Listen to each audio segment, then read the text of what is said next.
One of the rounds just narrowly missed one of our police officers. It's really not in the mood for that. We are the Illuminati! Judge, you're so gorgeous, Judge. We're in San Diego, California, for the arraignment of Titus Colbert. He faces 3 charges of premeditated attempted murder against a peace officer and possession of a firearm. The 33-year-old, alleged to be affiliated with a gang, unlawfully entered his ex-girlfriend's apartment, prompting her to call the police. Upon the police's arrival, Colbert, armed with multiple weapons, opened fire. This led to a 5-hour standoff, resulting in road closures and temporary suspension of air traffic at a nearby airport. One of the rounds just narrowly missed one of our police officers. Incredibly, no one was hurt, and Colbert was taken into custody. Colbert faces the possibility of a maximum sentence of 105 years behind bars. Nevertheless, during his arraignment, he showed a lack of concern for his legal rights or the details of the case. He refused to acknowledge he understood his constitutional rights at his hearing. I will not be subject to criminal abuse. I will not be subject to criminal abuse. After making what appears to be a gang-related gesture, Colbert repeatedly disrupts the proceedings, delving into an enigmatic historical reference. 1776, May 1st, 1776, May 1st, 1776. The date Colbert repeats relates to the founding of the Illuminati, a secretive group often linked to conspiracy theories. May 1st, 1776, I stand for New World Order. Prosecutors say he was armed with 2 rifles and a revolver when he shot at officers from inside of his ex-girlfriend's Bankers Hill apartment. Investigators say at one point he threw 2 guns out of the window. They found 17 shell casings inside the apartment, but it's unclear exactly how many shots were fired. Following this, Colbert is escorted out and scheduled to return the next week. His lawyer pleads not guilty on his behalf. However, Colbert's behavior remains eccentric during the trial. We are the Illuminati! The judge appears irritated and intervenes sternly. Mr. Colbert, you get one shot at listening to me. Keep your mouth shut or you're out of here. Do you understand? After a brief pause, Colbert responds. We are the Illuminati!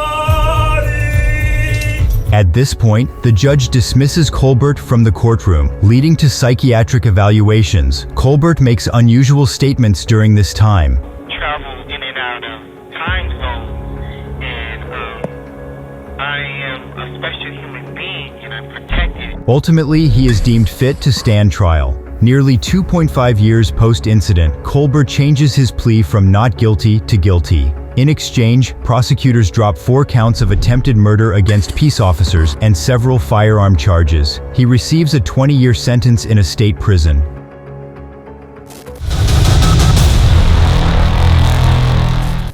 We're in Miami for a bond hearing involving a defendant with a rather unique appearance. This is 29-year-old Lawrence Sullivan, a Florida resident and self-described tattoo model who stands before Judge Maria Espinoza Dennis. Good morning, Mr. Sullivan.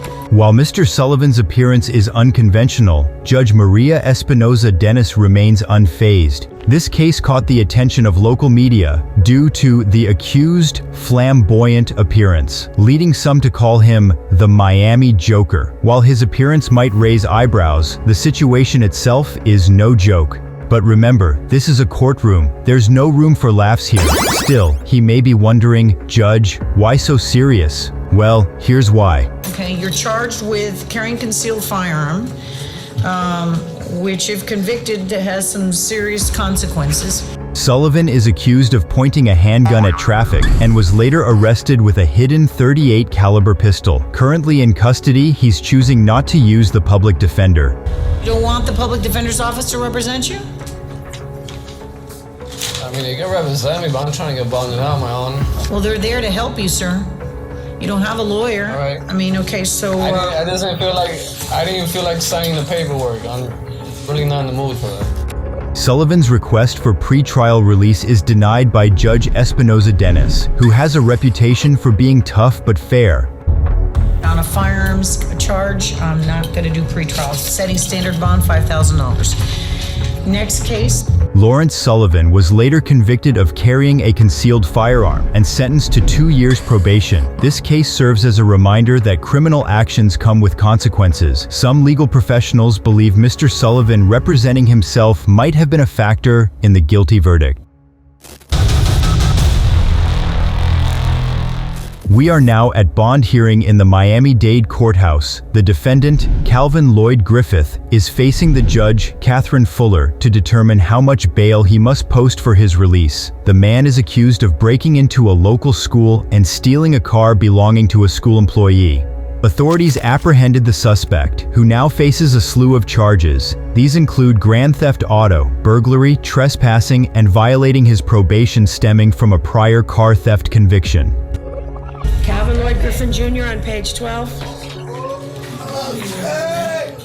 Good morning. Mr. Griffin is charged with burglary, petty theft, grand theft of a vehicle, and trespass. And he's on probation. He's out on probation, Your Honor. Yeah, I'm on probation. I'm on papers. Okay. Off the being anyway, because I smoke weed and cocaine.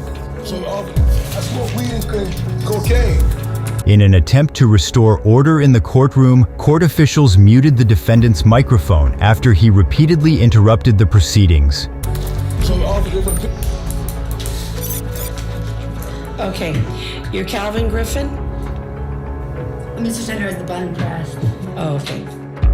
While the judge Pooler meticulously reviews the paperwork, Griffin persists in his attempts to be heard. Unable to make his voice heard due to the muted microphone, he opted for a new tactic.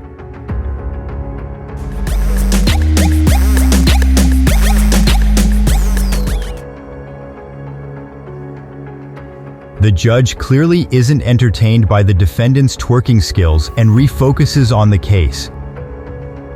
State is requesting that Your Honor set the bond, but reset the case in division tomorrow because his actions violate his probation. Judge Pooler sides with the prosecution's recommendation and sets the defendant's bond at $18,500. And there's a statewide order from Miami Edison Senior High. If you should get out, do not go back there. You're not a student anymore. Okay? Thank you for coming in. As the judge goes on to the next, less entertaining defendant, she nostalgically looks back on her time with Calvin Griffin. I want the last guy to come back and teach us how to dance. Please move that.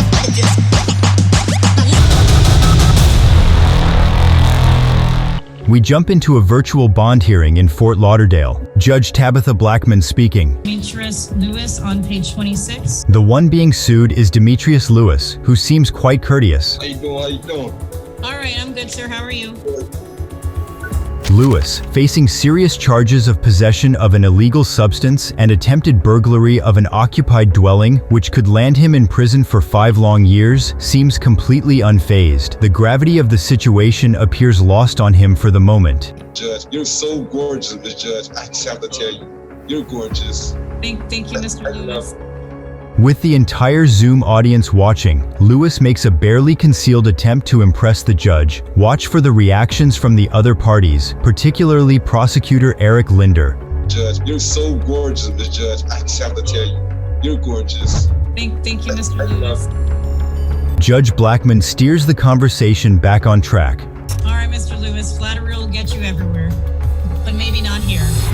The court finds probable cause on count 1, burglary, occupied dwelling, unarmed. Count 2, possession of MDMA, ecstasy. I'm recommending a $7,500 bond, no victim contact, no return. Noting the allegations, Your Honor, there were 3 children present in the home that Mr. Lewis was attempting to break into. The judge moves on to the defense and then renders her decision. She sets his bond at $5,000, which is significantly better than the $7,500 bond requested by the prosecution.